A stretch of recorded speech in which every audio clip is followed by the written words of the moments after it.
Hello friends, welcome on my YouTube channel the celebrity facts. এবার কি তাহলে ভারতীয় দল বর্ডার গাভাস্কার ট্রফি না জিতলে ভারতীয় দলের কোচ গৌতম গম্ভীরকে ভারতীয় দলের হেড কোচের দায়িত্ব থেকে সরিয়ে দেওয়া হবে? হ্যাঁ, সেরকমই কিছু অনুমান করা যাচ্ছে।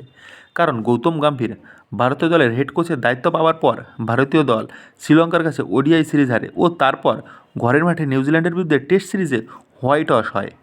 আর নিউজিল্যান্ডের কাছে হারার পরই বিসিসিআইয়ের কাছে টেস্ট সিরিজ হারার জন্য গৌতম গম্ভীরকে জবাবদিহি করতে হয়েছিল। বিসিসিআইয়ের এক কমিটির সঙ্গে সেই বিষয়ে গৌতম গম্ভীর এক দীর্ঘ মিটিং করেন। আর তারপর থেকে অনুমান করা হচ্ছিল যে তাহলে কি নিউজিল্যান্ডের কাছে টেস্ট সিরিজ হারের পুরোপুরি দায়ভার কি গৌতম গম্ভীরের ঘাড়ে চাপানো হয়েছে। আর সেটা যদি হয়ে থাকে তাহলে গৌতম গম্ভীরের কাছে শেষ সুযোগ রয়েছে বর্ডার গাভাস্কার ট্রফি। কারণ বর্ডার গাভাস্কার ট্রফি ভারত হেরে গেলে ওয়ার্ল্ড টেস্ট চ্যাম্পিয়নশিপে থেকে ভারত বাদ হয়ে যাবে।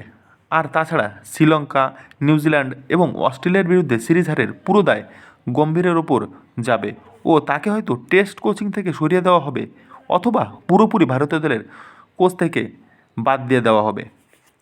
তাহলে এমত অবস্থায় যদি বলতে হয় তাহলে নিউজিল্যান্ড এবং অস্ট্রেলিয়ার বিরুদ্ধে সিরিজ হারের দায় কি শুধু কোচের নাকি টিমের ক্যাপ্টেন এবং বাকি প্লেয়ারদেরও? কারণ কোচ তো আর মাঠে গিয়ে ব্যাটিং করবে না, তিনি হয়তো ব্যাটিং অর্ডারটা ঠিক করতে পারেন। ব্যাটিং তো মাঠে গিয়ে ব্যাটসম্যানদেরই করতে হবে। নাকি গম্ভীর এখন ভারতীয় দলের এক্সপিরিয়েন্স প্লেয়ার বিরাট কোহলি ও রোহিত শর্মাকে এখন ব্যাটিং শেখাবেন? রোহিত, কোহলি কিংবা রাহুল এরা তো টিমের সবচেয়ে পুরনো এবং এক্সপিরিয়েন্স প্লেয়ার। আর এরা যদি এখন অস্ট্রেলিয়ার বোলিংয়ের সামনে মুখ থাবড়ে পড়ে তাহলে তো সে দায় কোচের নয়। আমরা MS ধোনিকে আইসিসির মঞ্চে সফলতা পেতে দেখেছি, কিন্তু তিনি টেস্ট ক্রিকেটে একদমই ব্যর্থ। অন্যদিকে বিরাট কোহলির ক্যাপ্টেন্সিতে ভারতীয় দল টেস্ট ক্রিকেটে একদম সেরা ছিল, সবার উপরে ছিল। ফলে গম্ভীরের এই কয় মাসের কোচিংয়ে টেস্টে ব্যর্থতা দেখলেও T20-তে তার সফলতা অস্বীকার করা যায় না। কারণ তাকে কিন্তু IPL-এর সফলতা দেখেই কোচিংয়ের দায়িত্ব দেওয়া হয়েছে। ফলে পুরো দায় তাকে দেওয়া উচিত নয়।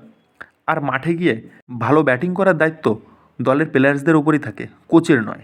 বন্ধুরা, তোমাদের কি মনে হয় ভারতীয় দলের টেস্ট সিরিজে খারাপ ফলের দায় কি একা গম্ভীরের নাকি দলের অন্যান্য সদস্যদেরও? সেটা কমেন্ট করে জানিও। বন্ধুরা, ভিডিওটি ভালো লাগলে লাইক করো ও অন্যান্য আপডেট পেতে চ্যানেলটিকে সাবস্ক্রাইব করো।